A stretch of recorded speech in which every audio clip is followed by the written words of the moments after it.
Hello and welcome to the Joe Ligato Show. I'm your host, Dr. Joe Ligato, and today we're going to be going over a couple of articles on recent advances in Chinese technology because the West likes to assume that China can only copy technology instead of invent new things. So our first article is on how China gives the green light to its first thorium-powered nuclear reactor.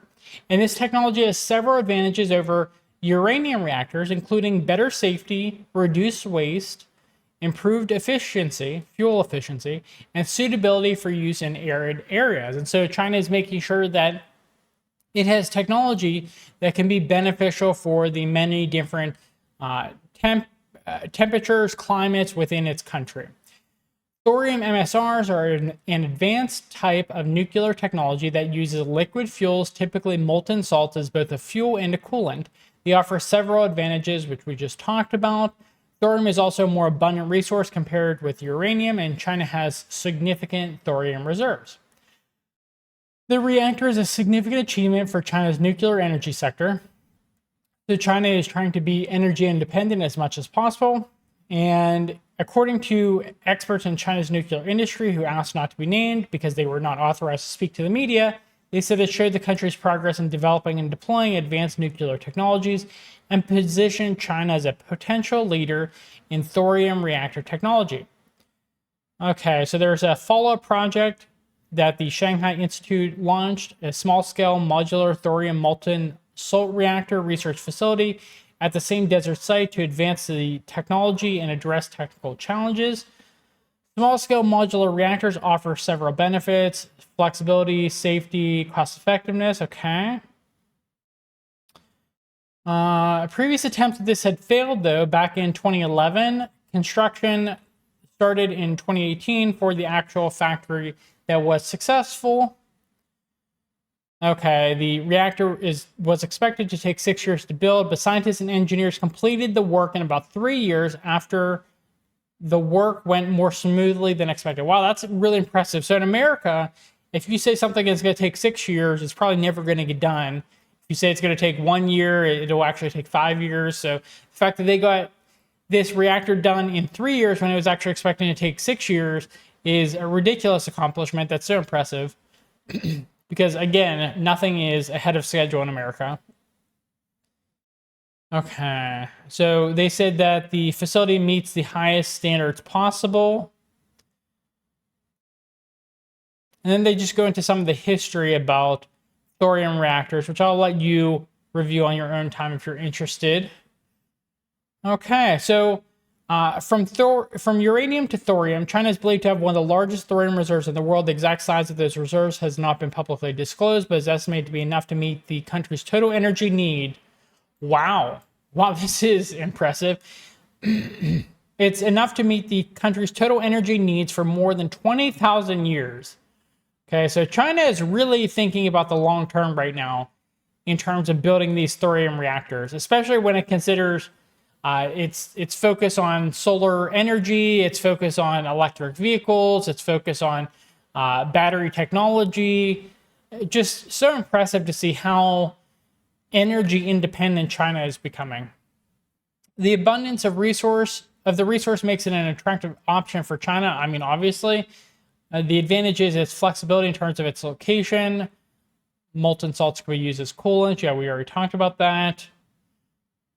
Okay. All right, so these reactors are typically built in a factory and then transported to the site for installation. That's cool that they are that portable. They can be installed in many types of environments, including remote or off-the-grid areas. Interesting. Small size enables easier scalability, allowing for incremental capacity additions based on energy demands. China reportedly plans to sell small thorium reactors to other countries as part of the Belt and Road Initiative, Beijing's global infrastructure plan. They can provide a nuclear entry point for countries or regions with smaller energy demands or limited grid infrastructure. Their smaller capacity and modular nature makes them more accessible and financially viable for these markets. That's really, really cool.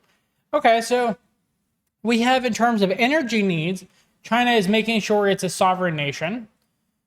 And this is an article from the South China Morning Post. We have another article here from androidheadlines.com. And this is on Huawei and how they've been circumventing the various sanctions put on them by the United States. And so Huawei's Neuralink is here to replace Bluetooth.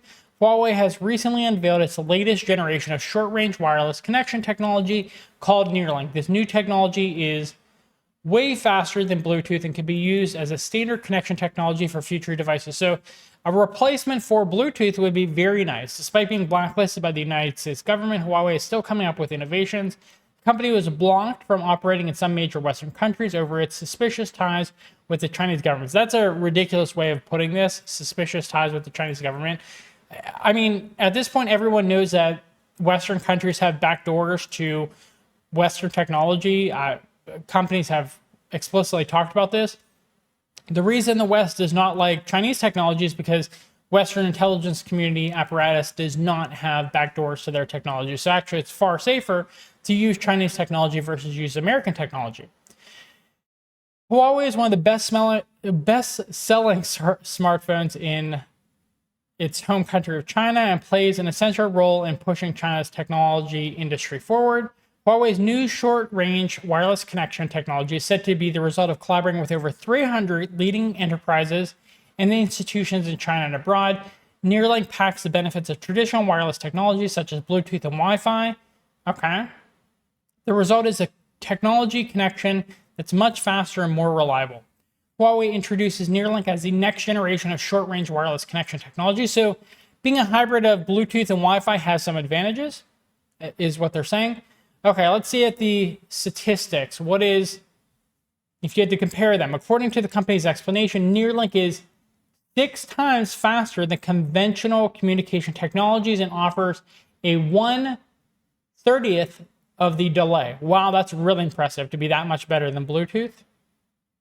Additionally, it consumes 60% less power while supporting a 10 times higher number of network connections. Wow, those are some really impressive numbers there. So 10 times higher connections while having 60% less power. That's impressive.